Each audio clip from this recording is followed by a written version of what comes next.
Mga katanungan, sasagutin, mga alalahanin, lilinawin. Ito ang programang katuwang nyo sa usaping batas, serbisyo publiko at politika, maging sa kalusugan, pisikal man o espiritual. Ako po ang inyong kapatid, Cheryl Cosim. Kami po ay napapakinggan nyo sa 105.9 sa Mega Manila, 106.7 sa Davao, 101.9 sa Cebu, 101.5 sa Cagayan de Oro, 99.9 sa Ormoc at 104.7 sa Tacloban. Bukod po sa radyo, kami po ay present na rin sa inyong mga telebisyon. Kami po ay mapapanood nyo sa True TV Channel 19 sa mga Signal subscribers po.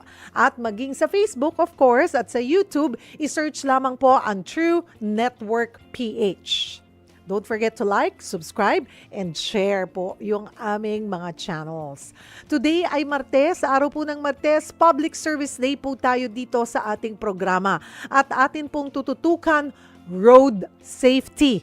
Heavy gut ang daloy ng trapiko ngayong malapit na po ang holiday season, lalo pang nagkakabuhol-buhol yung mga sasakyan dahil sa mga aksidente.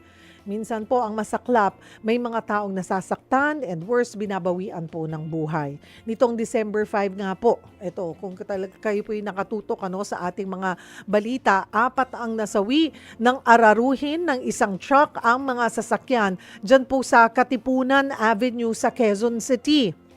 Samantala, nang sumunod na araw sa Parañaque naman, ang aksidente kung saan isang tao po ang patay sa salpukan ng nasa 6 na mga sasakyan.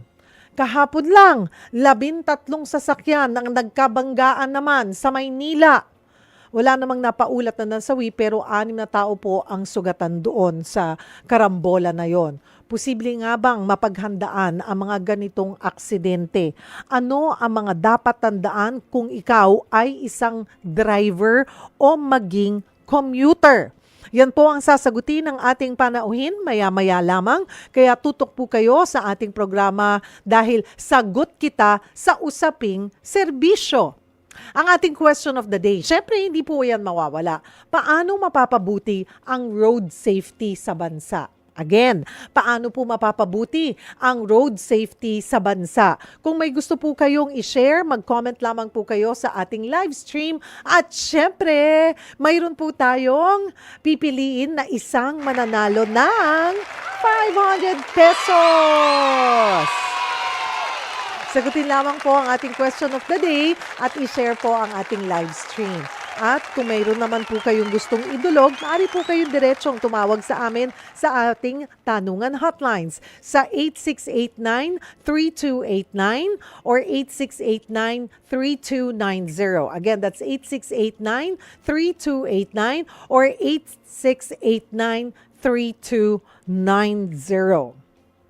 At hingi muna po tayo ng update mula po sa Department of Transportation. Makakausap natin sa linya ng telepono si DOTR Undersecretary Andy Ortega. Magandang tanghali po sa inyo, Yusek. Ay, magandang tanghali. Magandang hapon, Yusek.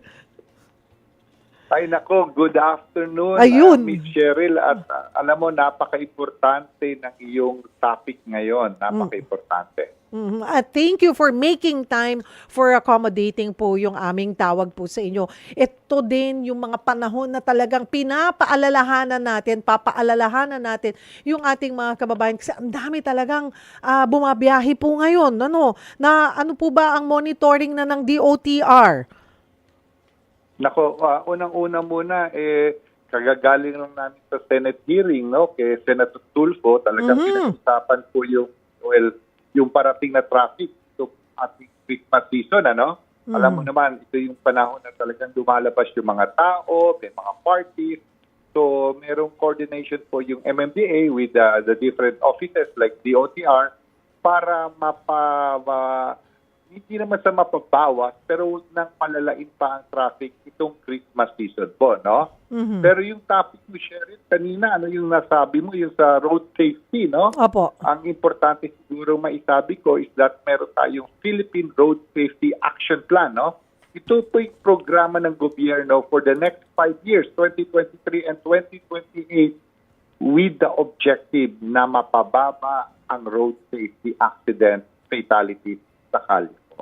Opo, pag-uusapan po natin yung road accidents po. Ano po ba ang datos mayroon tayo? At ilan din po yung nagiging yung casualty the past years pagdating po sa mga aksidente sa kalsada? Alam mo, Cheryl, I'll be very honest with you regarding the safety numbers, accidents. I don't have it at the moment, Opo. Pero ang masasabi ko talaga, it is something na tipo bang we should all be really actively working together. I'll just go back to sa sinabi ko, Cheryl, yung safety action plan. Dito nagtutulungan at magtutulungan lalo ang DOH, PNP, DOTR at saka yung DPWH, no? Kasi kung mapapansin mo, ito ay hindi lamang tungkol dun sa driver, di ba? Driver ng private or public.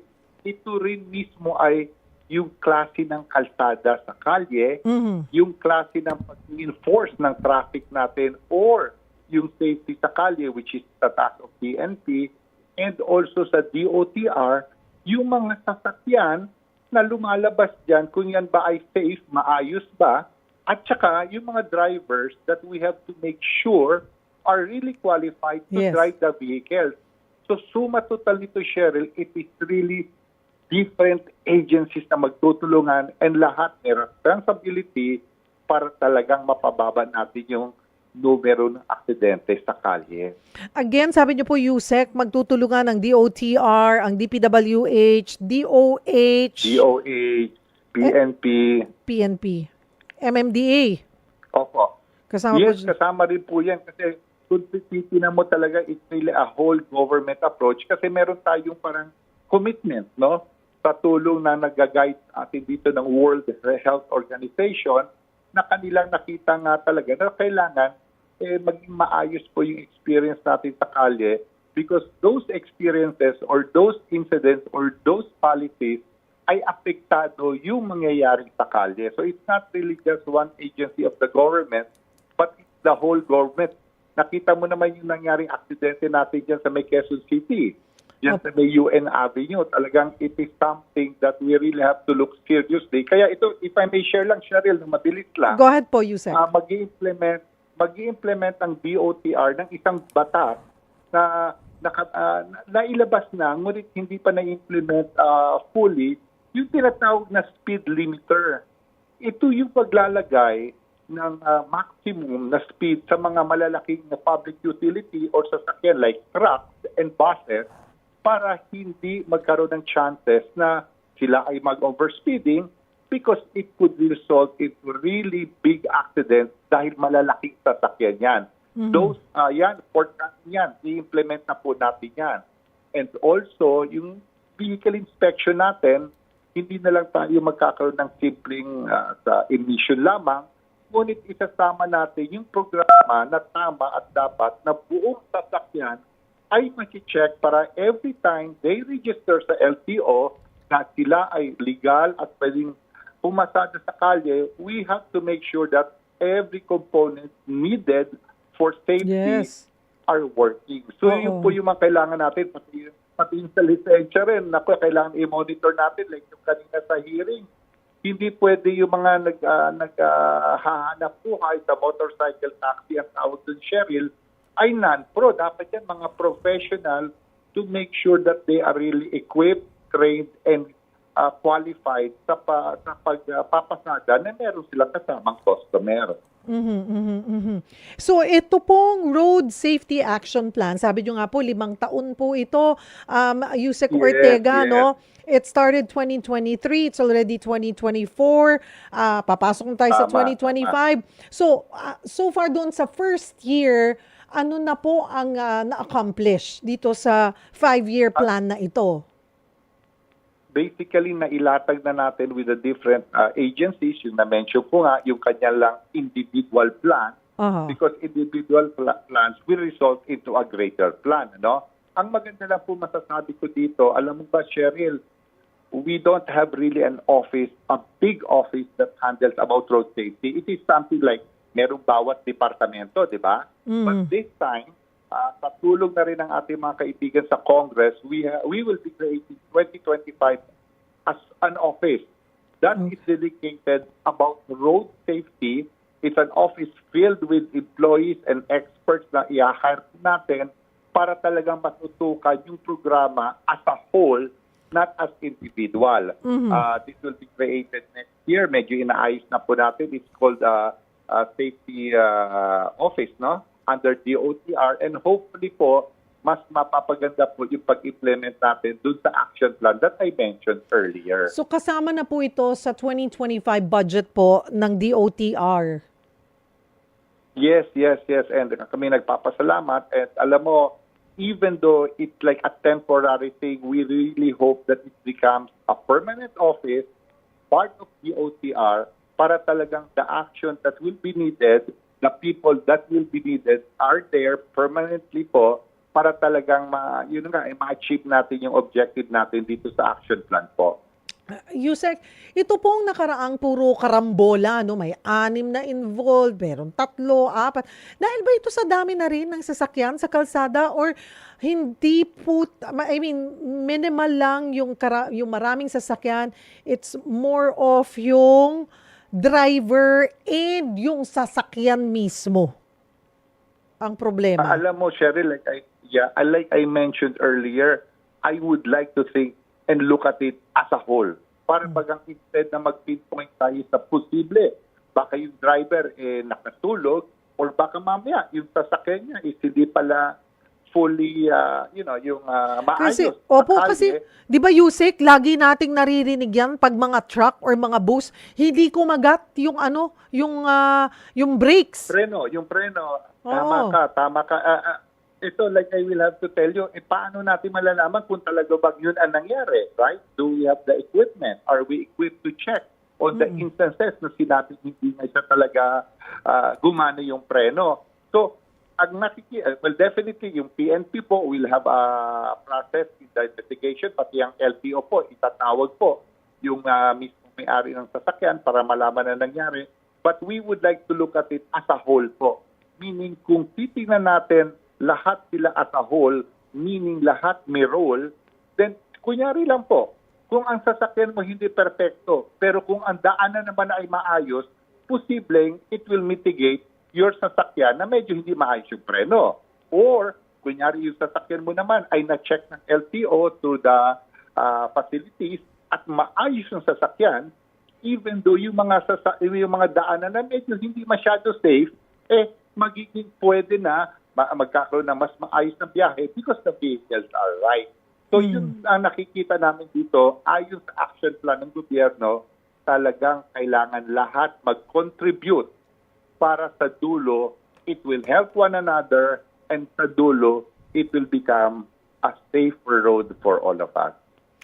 Alright. Ano pa po siguro ngayong Yusek Ortega, ngayon pong Christmas season, lahat ng tao nagmamadali, kaliwat kanan ng parties, iba-iba Merong yung regular na pumapasok, diba? Yung regular na pumapasok sa trabaho, tapos magpa-party, or yung karamihan, babiyahe papunta dito ng Maynila, or palabas ng Maynila, uuwi sa mga probinsya, after party na magdadrive, siguro in general, ano po ang paalala natin sa mga kapatid?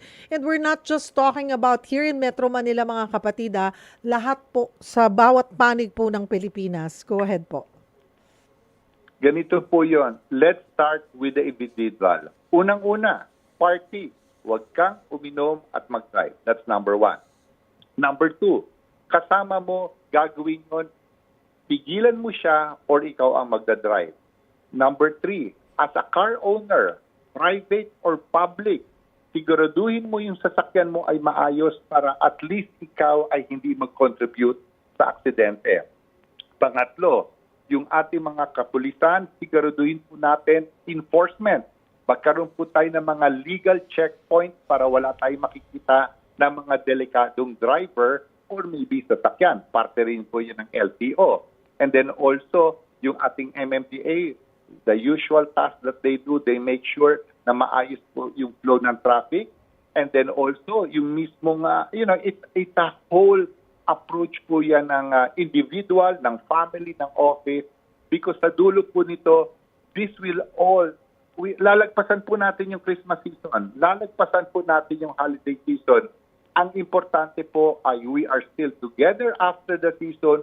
Buo po tayo, ngunit na-celebrate naman natin ng maayos by being disciplined and by being organized sa kalye at sa mga gagawin po natin for the next week. Yun po siguro, Cheryl, self-discipline muna individually and as a company, as a community po. But rest assured, government will be doing its best po. Ano po ang paghahanda ng DOTR dito nga po sa inaasahang holiday influx sa mga susunod na araw?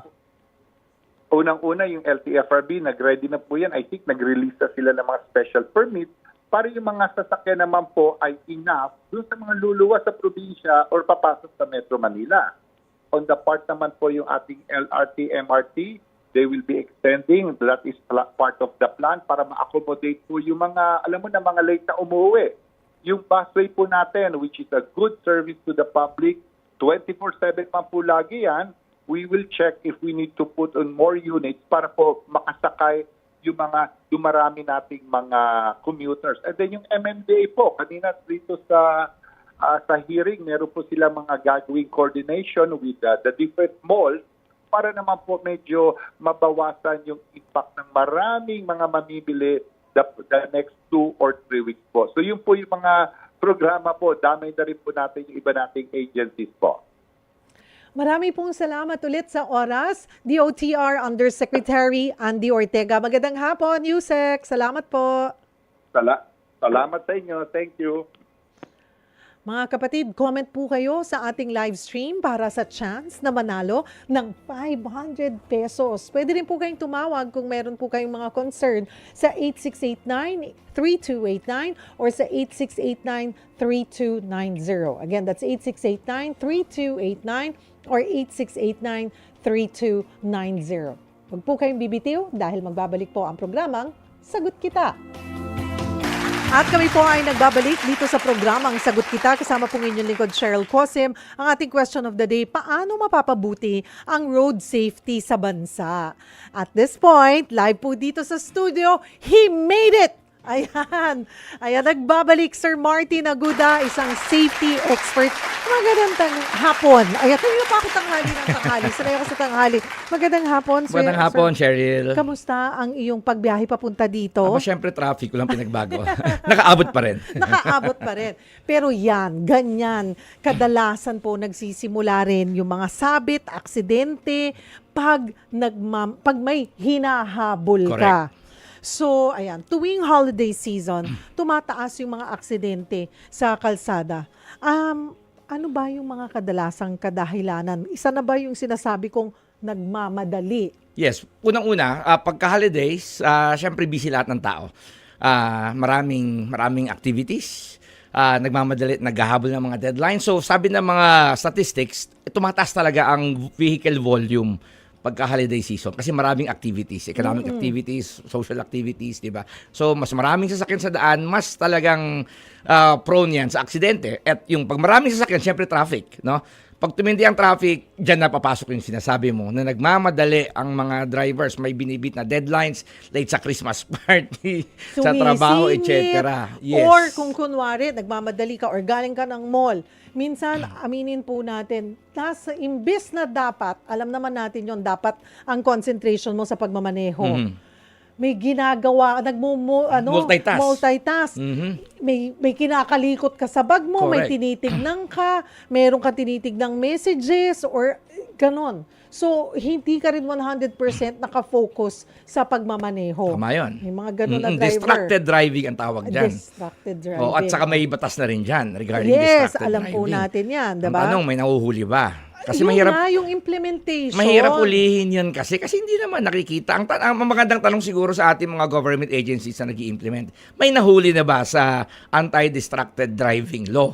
Yung mga delivery riders na lang. Kung makikita mo, nagmo-motor pero nakatingin sa telepono. Sa telepono Kasi, nila. Di bali kung tinitignan niya lang yung Waze at saka talagang steady. Pero kasi minsan nagsasara yun, open At di bali kung nakastop, may nakikita ko umaandar, hindi nakatingin sa daan, nakatingin sa telepono. Napakadelikado. Hindi rin, kunwari may tatawagan nila yung dideliveran nila or wala rin naman silang mga wireless na ano. Alam mo, sinabi kong tip yan sa aking Bluetooth. Facebook. Sabi ko, wag niyong kulitin yung mga delivery riders natin, yung mga ride-hailing drivers. Wag niyong tawag-tawagan dahil yan ay nadidistract sila. Kasi hindi lahat humihinto para sagutin po yung Yes, inyong may mga responsable, telepono. pero siguro mas maraming hindi. Hindi, ayan. So, ayan po. Pero, so with this, masasabi ba natin na mas safe sa eroplano at barko kaysa sa kalsada ngayon? Pag Well, kung ganitong titingnan season? talaga natin sa safety, no? Masabi natin high risk ang eroplano, pero maraming safety features ang eroplano eh. Hindi ka naman nakakabalita na may palagi bumabagsak na eroplano kasi ang daming safety checks. Talking about the maintenance ng mga sasakyan, ang eroplano talaga hindi naman lilipad yan. Unting problema, delayed ang flight mo sigurado dahil titignan yan. Ang mga sasakyan natin, land-based, hindi po natin ma-assure. Lagi nga natin, kanina pinag-usapan namin ni Undersecretary Ortega, sabi ko, etong mga sunod-sunod na karambola, yes. diba? Lagi maririnig mo, hindi kumapit yung brakes. Nako. Nako, may gusto akong sabihin dyan. Palagi nating sinisisi na yung makina, yung machine, yung sasakyan ang may sala, di ba? Pero sa amin sa practice ng safety, pag nag-imbestiga kami ng aksidente, 88% or 90% unsafe acts or human error, kagagawa ng tao. 10% lang yung attribute mo dun sa makina na hindi naman nag-iisip, hindi naman nagsasalita at walang sariling isip. So ibabalik ko pa rin sa mga drivers na magsasabi kasi lumusot yung preno eh. Sino ba dapat ang nagpe-preventive maintenance? So hindi lusot 'yon. Actually na palagi natin sinisisi. Bakit mo sa makina. minaneho na without checking Correct. na maayos, lalo na yung mga truck, yung mga grabe yung load ng sasakyan, 'di ba? Yung pangmahabaan ang biyahe. Siguro nasabi mo pang mahabaan, no? Kasama yan sa stress ng drivers, yung long drive and stress and fatigue. Kasamang factors yan. Nagmamadali na, puyat, pagod. Siguro pag ganyan, I don't know, pero dagdag na gastos yan. Dapat meron kang mga co-pilot. Baka Oo. meron kang dapat kasamang driver. Di ba ngayon, pati yung ano mo, anong tawag doon, yung nagnanikit, ano yung kapartner ng mga sa bus companies? Konduktor. Ngayon pareho na silang pwede silang mag-alternate. O yan. Sanay din dapat mag-drive yung konduktor para Yan. lalo na kung from Manila to Bicol, yung mga ganong mahabang mga biyahe, 'di ba? Yes. Tapos lalo na din kung gabi ang biyahe mo, iba pa rin yung nagda-drive ka ng daytime sa nighttime. Ay, marami sa atin yung mga nag-out of town na biyahe, di ba? Matutulog yung designated driver ng araw, hindi naman ganoon kabilis mag-shift yung body clock mo. Na isang tulog mo lang, hindi ka na maaantok. Maaantok ka pa rin sa gabi. So, hindi safe yun, ha? It's wrong to assume na pag natulog yung driver mo ng umaga, hindi antokin ng gabi yan. I don't like driving at night ng long kasi nga, feeling ko mas safe mag-drive sa Visibility daytime. wise, yes. Oo, Kitang-kita mo, visibility-wise. di ba? At saka, Tapos, kondisyon ng katawan. driver kasi ako ng pamilya ko, Pangasinan kami. Manila Manila. to Pangasinan. So, sabi, ang pamilya ko, talagang wala pa sa toll, tulog na sila lahat. Sabi ko, talagang driver ang pakiramdam ko. So, I just make sure always, ang buhay po ng mga kasama nyo sa loob ng sasakyan, whether kotse po yan, or simple, or kahit na motor, or tricycle man yan, bus, truck, nasa sa inyo po yung driver. Kaya kailangan, isaalang-alang nyo po yung safety talaga. Huwag masyadong relax driving, kailangan talaga focus. Of course, music is okay. Huwag to the point naman na Wala ka nang naririnig Oo, sa nadidistract. paligid mo. Oo, hindi mo na. Kaya hindi dapat yung Earphones. Oo, naka-earphones ka. Hindi mo alam ang nangyayari sa paligid mo. Oo. So, hindi rin yun dapat. Correct. Ayun. Or kung isa lang.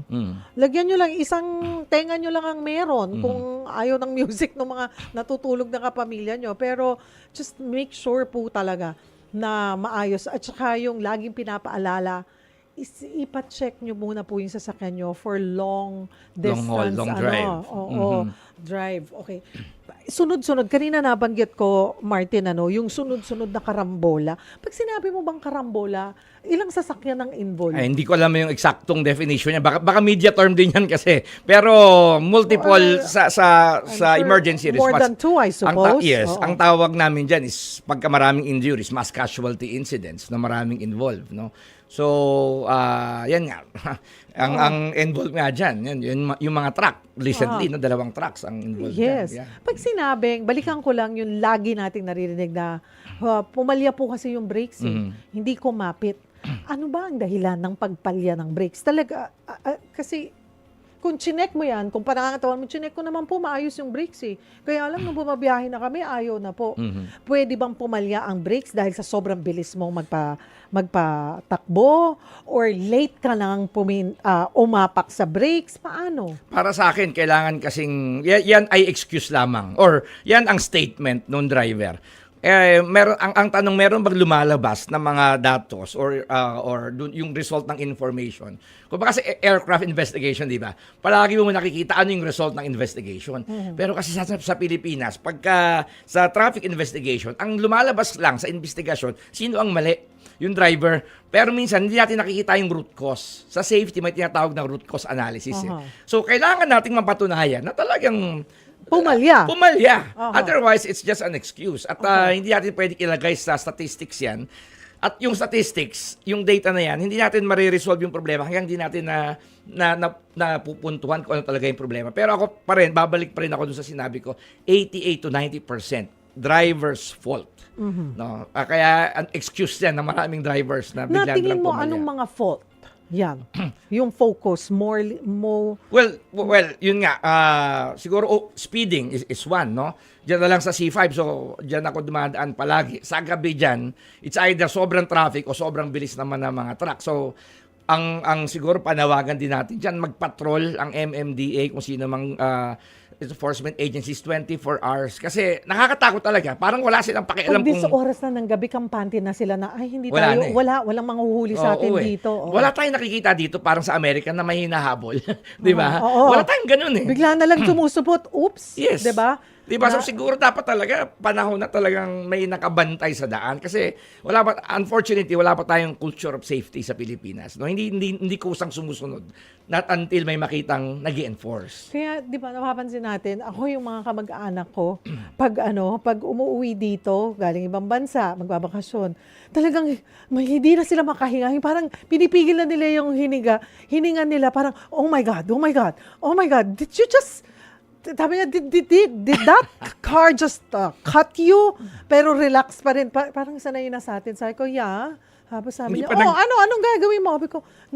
Sabi ko, mag-aaway lang kami niyan. Sige na, pabayaan na natin sila. As long as we're safe, bahala, wag na nating... Hindi pa nakakapag-drive yun. Sila. Oo. Walang mga galing Amerika na makapag-drive dito na hindi mababaga. Pupusta ako dyan. Ayaw nila. Amazed na amazed yung sister ko sa Quezon City Circle. Kung Kung paano naglulusutan, nagsuswerve, yung kung paano nangyayari siguro pag tinignan mo yun sa top, hitsura ng mga sasakyan. Kumbaga, sa subukan ano nyo yan, na ba yun ng video? May turbulence, no? Kung saan-saan. Pero kasi sa Amerika, nakapag-drive na ako doon. Talagang they follow the lane. No, they follow relative speed. Kung gaano kabilis, mabilis sila pero sinusundan mo lang naman yun, di ba? Tayo dito They kasi followed yung 2 cars apart or 3. I don't know kung 3 pag sa mga freeway, sa mga highway nila. Kasi hindi ka pwedeng tumutok. Kasi mabilis. Oo, kasi pag biglang nag-brake yung nasa harap mo, hindi ka aabot, hindi aabot yung brake mo, mababangga mo yung nasa harap mo. Pag mabilis ang biyahe natin, may tinatawag din na 3-second rule. Ibig sabihin, 3-second rule. oo, dapat yung pagdaan ng isang kotse, after 3 seconds, ka palang dadaan doon. So, kunwari may marker ka, dumaan siya doon, 1,001, 1,002, 1,003, saka ka palang dadaan. So, yung kanina sinabi mo 2 to 3 cars, parang ganun din siya. Ganun yun, 2 to 3 cars. So, pwede nyong subukan yan. Tama yung layo nyo pag high-speed driving. High-speed driving sa expressway ka. Oo. 3-second rule. Oo, kaso dito talagang, pag nakita mabilis, tututukan. Tailgating. Diba? Oo. Aksidente ang kasunod. Pag biglang promeno. Wala. Yun po, isa yun sa mga nagiging dahilan ng mga aksidente po. Okay, in case lang, pumalya talaga yung brakes mo. Kunwari, nagda-drive ka. Ayaw kumapit Ayaw kumapit. Alam mo, aksidente ka talaga, pero para hindi ka na makadamay, ano ba yung dapat? Kasi ako isa yan sa mga ninervyos ako. There was one time, nabaha ako. Dumaan ako ng EDSA sa Quezon Ave nasa ABS pa ako noon. Pinilit ko yung sasakyan ko.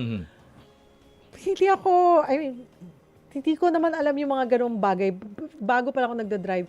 Pag pala nalublob ka sa tubig, yung preno mo pala, ang bilis ko.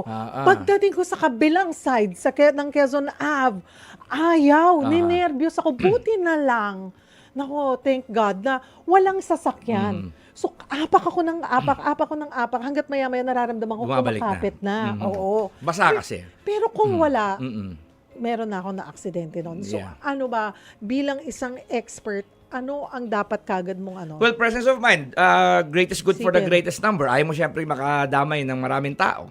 So kung kaya mo siyang ibangga, dahan-dahan, or mas slow down ka, pero siyempre, kung kaya mong hindi maka-endanger ng ibang tao, Yes. 'di ba? Mas maganda. Case-to-case basis. Ang sa atin lang, pwede kang gumilid, pwede kang humagip, kahit masira na ng kaunting sasakyan natin. Importante, makapag-slow down tayo at wala tayong madali. Tanggalin mo kagad, syempre, yung paa mo sa gasolina. Mhm. Okay. Pero meron ba yung handbrake? Yung o handbrake, ano, pwede naman siguro paunti-unti na. Otherwise, kasi pag mabilis ka rin. Huwag mong aagarin. Yes. Dahan-dahan din ang pag-angat ng handbrake. O, kasi pag mabilis ka, biglang paano ngayon yung mga ka. push button na handbrake? Ay, hindi ko lang alam. Wala pa akong ganun. Yung sa ano, di ba? Pag hina-handbrake, oo, paano kaya yun? Hindi ko tuloy alam yung sasakyan ko. Oo, walang handbrake yung sasakyan ko pag ano sa ano. So, yung mga ganong bagay yan dapat nating tinatandaan. Okay. Bukod sa preno, ano pa bang ibang karaniwang dahilan po ng mga aksidente sa kalsada, Sir Martin? Well, yung sinabi ko kanina, no? Yung ating Distracted, driving, yung speeding na sinasabi. Speeding. Na hindi na natin yung distracted driving, ang problema naman kasi niyan, hindi tayo nakaka-react agad sa ano man na ano. Importante kasi dito, importante sa atin, meron tayong road sense na tinatawag. Marami kasi sa mga drivers natin na kapag maneho, katulad yung mga riders natin, hindi naman formally natuto eh. At saka yung mga new drivers, sinasabi nila yung mga bagong drivers, yung mga newbies, yan yung mga na-aksidente. Alam mo kung bakit? Kasi walang road sense eh. Hindi alam saan kakaliwa, di ba? Hindi lang enough na matuto ang driver na kung paano magpatakbo ng isang makina, ng isang kotse, ng isang motor. Kailangan mo ring ma-anticipate, di ba? Kung saan ka pupunta, kaliwa, kanan, one way ba to, di ba? Ito ba, mabibilis. Tawag dyan road sense and situational awareness. Hindi tinuturo yan sa ating At mga hindi rin yung driving kasama sa schools. ano. Dapat isama. Oo. At saka, pati sa exam. Mm. May totoo pa ba yung exam? Ewan ko, yung exam na yan, kung ano mga pinagtatanong. Di ba? Dapat practical yung mga Online. online niya. Online. Oo. Diba? Online. I mean, pwedeng hindi mo sagutin. Someone else can take that exam Yes. for you. Diba? At pumasa ka. Yung mga ganon. So, anong sistema? Paano? Kanina kausap ko si Yusek Ortega nga at sabi niya, meron silang itong 5-year plan. Involved ba kayo doon? Doon sa sinasabi na Road Safety Action Plan. Yeah, naririnig. 2023 to 2028. Yes. Bahagi dito ang PNP, DOH, DOTR, DPWH, maging MMDA. I think kailangan yung mga safety road experts natin ay kasama doon sa kung paano paplanuhin itong road safety action plan na to o ipatutupad. Yeah, parte ang aming organization, Okay, safety good to organization, dyan sa mga plano na yan. Pero bukod sa plano, talaga importante yung implementation. Sa totoo lang, ang daming plano, yung implementation ang napaka-importante. Magsimula sa mga bagong drivers na pagkuha ng lisensya talagang pahirapan at siguraduhin. Oo. Number one, skilled. At alam niya yung navigation sa road eh. Ako, meron akong lisensya sa ibang bansa. Meron pa bang Nag-take ako ng actual exam. meron pa ba talagang actual Meron exam? naman. Okay. Meron naman, no? Okay. Pero yun nga dapat siguro patindihin pa yung pag-aaral ng bagong driver. Hindi lang compliance. No, sa totoo lang, siguro 2 years ago, kumuha ako ng license ko sa Virginia, sa US. Muntik pa ako bumagsak eh. Kasi situational, ang tagal ko ng driver. 20 years na ako, 20-30 years na. Situational yung mga tanong nila. Ano ang gagawin mo kapag ganito? Dapat ganun para malaman natin yung diskarte, yung decision making. Yun ang napaka-importante dun sa isang driver. Doon talaga bagsak ka. Yes. Oo. Ako nalala ko, una kasi ako nag-drive sa Amerika, doon ako natuto. At they're very strict talaga. Pero pumasa naman ako sa first take. Na-impress pa nga sila kasi talagang manual. Kasi sabi ng tatay ko, hindi ka makakapagmaneho. I'm not gonna give you a car, kahit second hand yan, kung hindi ka sanay ng manual. Tama. For any emergency, napakadali ng automatic na sasakyan. Dati nun, pag automatic ang sasakyan mo, uy, syala ka na. Halos lahat talagang manual. Naalala ko nun, ang sasakyan pag ginamit ko, Colt, yung maliit. Yung power steering siya talaga. Talagang impressed na impressed siya dahil yun yung pinag-aralan ko. Sabi ko, so, nung dito na ako, nung lumipat na ako dito, hindi na ako pinag-exam at all. Tinignan lang na sapat na may lisensya ako sa California. Binigyan na kagad ako ng lisensya. Tama ba yun? Hindi ko alam, pero siguro mas Parang hindi, sana dapat dumaan ka pa rin. Kasi I don't think okay, if we're just a tourist, we could drive Yes. using our driver's license no sa ibang bansa. Pero pag long term na pag-stay mo doon, I think they're still gonna ask you to get an exam and then actual exam. Dito wala akong dinaanan, tinignan lang yung lisensya ko, okay na ako agad. Na-trauma ako nung dito. Nagsisimula akong mag-drive dito. Natuto na lang ako. I was just very, very careful. Pero minsan when you're too careful naman, lalo ka rin ma-aksidente. Di ba? Diba? Ano yan, defensive driving at the same time offensive din. Oho. No, lalo sa Pilipinas. Di ba pwedeng, kung defensive, baka hindi ka makarating sa pupuntahan mo.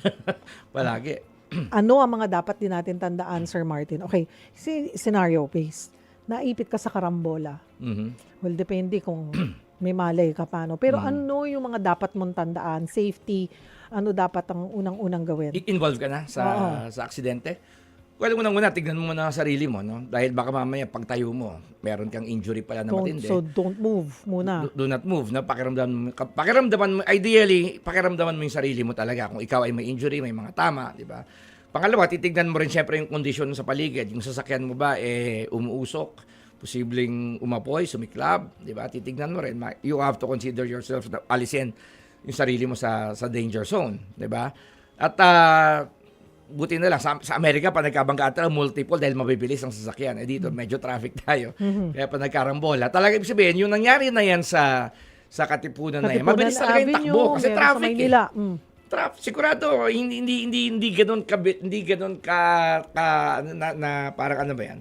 Parang standstill yung traffic. Oo. So, mabilis talaga para makadali ka ng marami. So, yun. Yung sarili mo, number one, at try mong i-extricate yung sarili mo dun sa sitwasyon na yun. At saka, syempre, antayin na lang natin, no, yung ating mga emergency responders.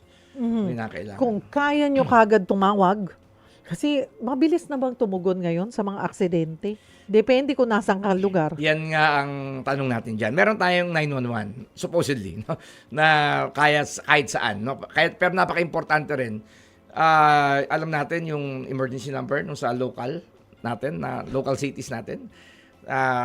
Iba't iba eh. Correct! Oo eh. Kaya yun nga yung 911 natin supposedly. Ang sagot, kahit saan ka, it's 911. Oo. Ang tatawagan mo. Tapos yung makakausap mo, sila na magsasabi doon sa local, whatever kung saang LGU, ibabato. Oo. Pero, nagwo-work ba? Hindi ko, meron tayong ganon kung nagwo-work, that's another question. May sumasagot pero kung how fast ang kanilang pagtugon? Yun ang hindi natin masabi. MMDA, magaling din yung MMDA na nasubukan ko rin ang hotline ng MMDA, no? At may sumasagot at the same time may bumabalik sa iyo. Importante yung feedback eh. No? Nasubukan ko rin yung hotline ng MMDA na yan. Okay. Doon tayo sa mga SOCMED. Okay, dito muna tayo. Paano kung commuter sa public bus, motorcycle, taxi o train? Ano yung mga dapat tandaan? Bilang commuter, okay. Hindi naman natin mapipili kasi yung mga sasakyan. Sa sasakyan natin. Na ako, ang isang tip ko lang dito, kung nasa jeep tayo, nasa isang bus tayo na feeling natin yung driver gusto magpamatay at hindi sinasaalang-alang yung buhay. Call their attention or pinaka-prudent dyan, hassle, bumaba ka. Oo. Di ba? Lalo na kung kinol mo na yung attention at ganun pa rin yung kanyang attitude, bisan babalikan ka pa niyan. Di ba? Oo. Ang pinaka-practical dyan, bumaba ka. Di ba? Yan mong madelay ka, yung delay na yan, maaring yan ang magsalba ng buhay din natin. Di ba? So, hindi natin siya mapili. So, when we feel na parang feeling natin compromise ang ating safety, one, call their attention kung sakaling mag-work. No? Pangalawa, do your thing. Bumaba ka. Ikaw na lang ang umiwas. Oo. Silipin natin, Sir Martin, yung mga tanong ng ating mga kapatid o yung kanilang mga mensahe dahil we have 6 minutes to go. Si Mark Mendez, bakit po kaya parang hirap na hirap sumunod sa traffic rules ang mga Pinoy? Cultural palagay ko eh. No, parang, cultural eh. Parang, we can do away with everything. Yun ang tingin ko dito. Na kahit nahuli ka, kaya mong pakiusapan. Pwede mo maglabas ka ng kakilala ko to, 'di ba? And we can get away. Kaya ang medyo evident diyan, yung mga motorsiklo na pag flinag down ng MMDA tumatakas. Mas lalo pa nilang bibilisan. Oo, di ba? At Oo nga, nagkakos ng aksidente. Pero hindi mo pwedeng gawin yan sa ibang bansa, sa Amerika. Talaga maasunto ka. Meron at merong sasalubong sa'yo. Ang next na Sa mangyayari susunod- sa'yo dyan, nakaposas ka at Oo. nasa police station ka. Mas malaki ang penalty. Mas kakasuhan ka talaga. Mas malaki ang kaso. Palagay ko, to answer that now, enforcement pa rin. Dapat consistent ang ating enforcement. Kasi pag sa larangan ng safety, ang gusto natin talaga sumusunod ka kahit walang nakabantay. Pero since hindi pa nga tayo mature sa safety, kailangan palagi may nakabantay. Kumbaga carrot and stick ang approach mo dyan eh. No, talagang bantayan eh. Lalang gwardyahan talaga eh. Kailan tayo magmamature? Nakikita mo bang nagmamature naman? Parang hindi eh. Na parang mas tumitindi. Hindi, case in point na lang. Nakapagmaneho ka na ba sa Subic? 'Di ba? SBMA. Doon susunod ka. Bakit sumusunod ang mga drivers doon? Kasi sigurado huli ka, no? Minsan, na-flag down ako doon at hiningi yung lisensya ko. Binigay ko naman. Sinek niya yung license plate ko pati yung aking lisensya. Niradyo niya. So, nag-wonder ako bakit kaya niraradyo. Feeling ko may mga record sila ng mga repeat offenders. Kasi sabi ko, sir, pasensya na. Hindi ko kabisado yung driving style dito. So, pinagbigyan naman ako. Pero doon, di ba, at alam ng marami na nakakapag-drive, huli sa huli ka. Kung alam naman natin talaga na sa daan, huli kung huli, siguro naman titino, no? Rather than, it boils down to consistent enforcement. Si Darwin Rosel, tanong lang po, karamihan po ba sa mga motorcycle accident victims po, walang helmet? Yun pa rin ba nakikita natin? Pero ngayon kasi hindi lahat makikita mo na rin naka-helmet. Pag nasa Metro halos. Manila ka, marami ka na halos lahat naka-helmet. Helmet. Pero alam mo sa pag-ikot ko sa mga probinsya, hindi uso. Wala nang uhuli doon. Di ba? Pero ang tanong dito, yung helmet ba na suot natin ay siya makakapagprotekta ng ulo natin o yan ay compliance lamang? May mga helmet na mabibili na 500 pesos. Pero may mga helmet na talagang standard, no? So, ang ano ko lang diyan is kung kayo ay bibili ng motor bago pa mag-invest sa mga kung ano ng borloloy ng motor, unahin ang safety helmet dahil ulo po natin ang pinoprotektahan natin diyan, no?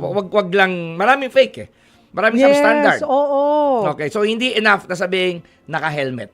Even yung mga, eto panawagan, yung mga pinapagamit ng mga ride-hailing, I don't know kung gaano ka. Talaga? Kung Paano pumapasa yun? Dapat may nagdo-double Hindi check. ko lang alam kung paano. Alam mo, may nakaiwan sa daan yan, umadalim sa sasakyan ko, nakaladkad ko siguro mga few meters. Siyempre, huminto ako to check. It was a helmet ng isang ride-hailing app. Basag yung helmet dahil nakaladkad ko lang ng ilang Na dapat metro. hindi. Na hindi, dapat Pag gas-gas lang. Hindi ko naman siya nasagasaan. Umilalim lang. Pero, few meters, gas-gas. Maybe this is something basag kasi also yung helmet. This is something na you should bring up sa DOTR or doon na i-double check nila tong mga ride-hailing apps na ito na anong klaseng kalidad ang ibinibigay nilang help because they provide that. Or pagpalagay natin na hindi nila pinoprovide, but they should be responsible to check all ng helmets ng kanilang mga riders ay pasok doon sa dapat na standard ng helmet. Alam mo, madali naman kasi mag-impose ng standards. Papacheck mo. Pag pero yung gagamitin mo, manghihiram ka lang. Di ba? What if? I-issue na lang nila yun. O, kasama na lang sa dahil safety is your priority, di ba? I-issue na lang nila. So, ma-assure pa nila yung quality Dapat sa ng kanila helmet. nang gagaling. Yes, for a fee Oo. of course, because that's part of your investment Oo. na nasa ganyan kang larangan ng negosyo, di ba? Oh my goodness. So, mahirap mag-impose ng standards kasi ang tanong nga dito, na-i-enforce ba ng tama? There are so many safety standards. Ang tanong kung talagang meron ba nagbabantay at na-ensure yung 100% compliance. Ang ating winner ng 500 pesos, ang sabi niya, mapapabuti ang road safety. Yung dapat sa mga kukuha pa lang ng lisensya sa LTO, dapat mahigpit silang kailangan dumaan sa tamang seminar. Dapat maipasa ang seminar bago bigyan ng lisensya, bago makapagmaneho sa ganitong paraan. May kaalaman na ang mga driver dahil alam nila ang tamang batas, trapiko, at may disiplina ang lahat ng mga driver at mas maingat sila hindi lang sa kanilang sarili, higit lalo sa mga tao sa lansangan. Congratulations! Nanalo ka ng 500 pesos. Si Cleopas Bautista. Congratulations sa iyo, Cleopas Bautista. Siguro panghuli na lamang, Sir Martin, kasi ayan nga, sabi ko, lahat bumabiyahe, whether driver ka, commuter ka, uwi ng probinsya, galing ka ng party, nagmamadali ka, pupunta ka ng airport, ano ang sigurong paalala mo sa mga kapatid natin? Sige. Unang-una mga kapatid, ang ating sasakyan, yung blow bagets natin, no? Alam natin yan. Pangalawa, yung kondisyon ng sasakyan at kondisyon ng driver. Pangalawa, no, kung babiyahe, siguraduhin 100% yung ating pangangatawan, ating lakas. At siguro, ito, practical tip, importante sa panahon ngayon na napaka-traffic, i-check natin yung travel time natin palagi. May waste tayo, di ba? Nalalaman natin yan, magbigay tayo ng allowance. Dahil pagka talagang nagkawindang-windang ng ating mga schedule, nandiyan na yung stress, nandiyan na yung distraction, lahat, cause po ng aksidente. Nagiging reckless na po tayo. Hindi po natin naiisip ang safety. Even yung mga delivery riders, para makarami yan, nagmamadali yan. Yung mga, di ba, dahil gusto nilang maraming biyahe. Di ba? Yung pagmamadali talaga will yung pag-shortcut natin ng mga bagay-bagay will cuts our life short, no? So, meron paraan para hindi tayo ma-stress sa pagdadrive. Yung expected, may tinatawag kami expected frustration. Frustrated ka pero alam mo, yung 1 hour mo nagiging 2 hours. Alam mo ng 2 hours to. Tanggapin mo ng 2 hours to. Yeah. Di ba? Gumawa ka na lang ng ibang paraan para alawin yung sarili mo. Wala kang magagawa. Less yung distraction. In our fingers, may technology. We can pagpatulong tayo to navigate, no, our travel, and let's be practical pa nagbabiyahe tayo. Chill lang, relax. Chill, relax, yes. Huwag patol. Ano po, sabayaan mo na sila. Diba? Basta as long as alam mo na safe ka. Chill, sabi nga ni Sir Martin. Thank you for joining us this afternoon. Welcome. Thank Maraming you. salamat. Ayan, di bali nang matraffic ka, pauwi ka naman. Patos? At doon po nagtatapos ang isang oras na tanungan at sagutan. Bukas abangan po ninyo ang panibagong episode ng Sagot Kita Aplikante Serye. Ang aking pong mga kapanayam, senatorial aspirant Heidi Mendoza. Samahan niyo po kami bukas sa Aplikante Serye, alas 4 ng hapon, dito sa Sagot Kita. Ako po si Cheryl Quasim.